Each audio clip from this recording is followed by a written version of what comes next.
Olá, amigos da TV Mundo Maior. Começa agora o programa Ciência e Espiritualidade e hoje nós vamos falar sobre as doenças da modernidade sob a ótica sistêmica e espiritual.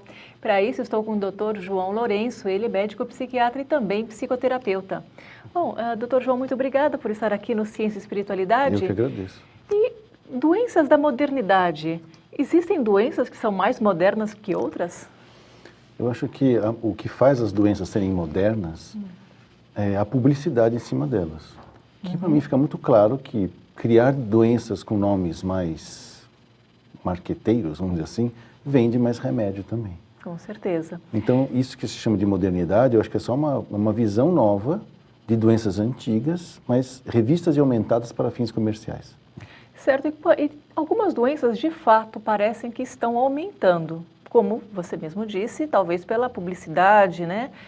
Ou pela banalização de não conhecer exatamente os sintomas e todo mundo acaba tendo alguma coisa ao mesmo tempo, quando não tem tudo junto. Quais seriam as doenças que as pessoas estão tendo mais, que está aparecendo mais, digamos assim? É aquilo que mais ameaça, vamos dizer assim, a felicidade das pessoas, né? Ou a alegria, né? Porque as pessoas confundem alegria com felicidade, né? Então, por exemplo, se você perder a memória, né? Você não registra mais a sua vida, você deixa de existir se você não tiver memória, né? Se você não tiver gosto pela vida ou não sentir prazer nas coisas que faz, que é a depressão, também perde a felicidade da sua vida, vamos dizer assim. Se você tiver ansiedade a ponto de ter pânico, ter medo de tudo, ou ter medo de ter medo, também a vida perdeu a razão de existir. Então as pessoas provavelmente devem falar muito daquelas doenças ou que ameaçam a sua alegria ou a sua possibilidade de ser feliz. E aí a propaganda e o marketing falam exatamente sobre isso.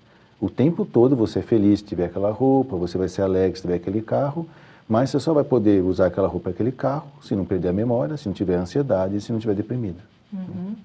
Bom, você citou a questão da memória, né? Hoje, sempre que os idosos existiram, sempre teve quadros diferentes de demência senis. Mas, no entanto, fala-se muito do Alzheimer hoje em dia. É possível saber até... porque o Alzheimer é uma demência senil, certo? Eu só vou discordar porque você não é obrigado a saber disso. Não, claro. É que a rigor, vamos dizer assim, as demências não necessariamente elas podem acontecer só com a idade. As demenciações. E o Alzheimer não é uma demência senil. Né? Então, é que falar Alzheimer é muito mais sonoro na hora de vender o remédio do que falar esclerosado. Com certeza, né? Esclerosado é feio. É feio. Hoje em dia as pessoas... antigamente falavam assim, fulano está esclerosado. Não, hoje, mas falar que tem Alzheimer já muda um pouquinho a figura. É chique. Bom, o que acontece então com as pessoas? Por que a gente escuta cada vez mais falar do Alzheimer?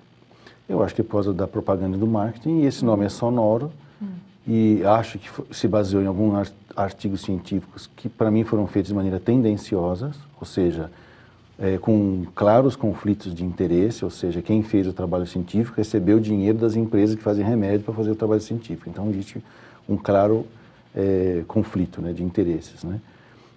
Porque o Alzheimer, na realidade, é um nome dado a uma demência pré-senil que pega em pessoas adultos maduros, tipo 40, 50 anos de idade. Por isso que ele é muito severo, essa doença é muito ruim, porque ela pega a pessoa, ela fica como se tivesse 80 anos, 90 anos assim, de cérebro, se bem que você pega hoje pessoas com 80 e 90 que estão mais ótimas, lúcidas do que somando as nossas duas idades juntas. Mas essas pessoas com 40, 50 anos entram num estado de demenciação e de uma outra quadro florido de psicoses, que é o tal esse é o verdadeiro Alzheimer.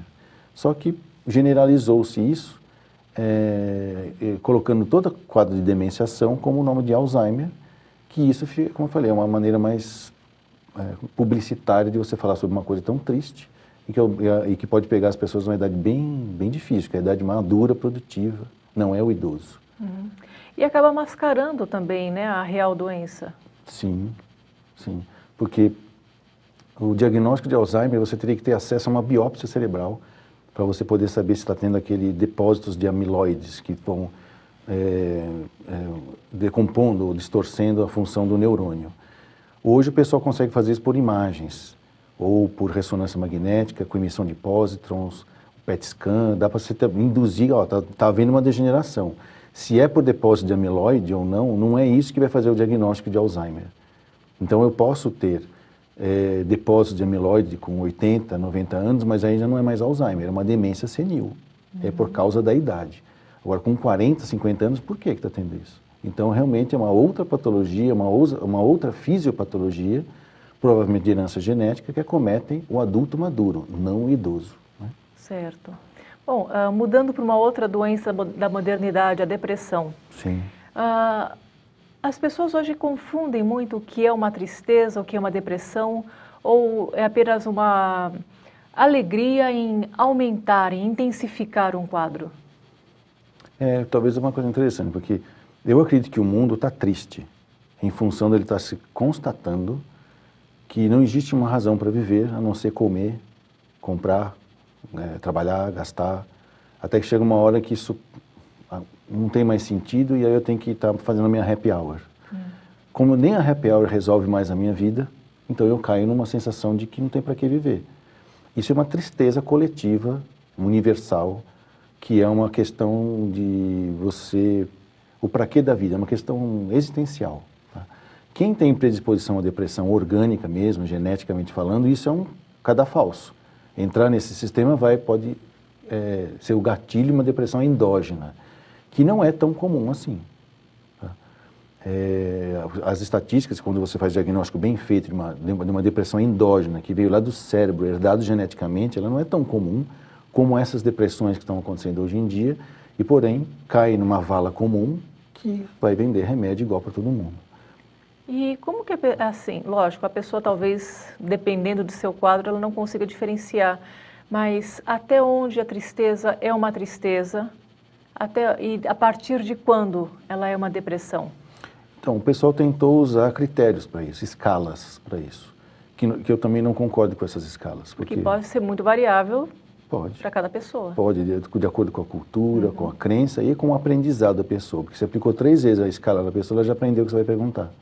Então ela pode ser reticente, como a gente fala. Eu já sei que ele vai perguntar, eu falo que sim. E aí ele me diminui o remédio ou aumenta o remédio, dependendo do que ela quiser, que aumenta ou diminui. Agora, é claro que a gente costuma dizer assim, que qualquer mal-estar emocional que dure o tempo suficiente e que tenha a intensidade suficiente para alterar a tua qualidade de vida, você está diante de uma doença. Porque tristezas passam, luto se você elabora, depressão ela não resolve sozinha.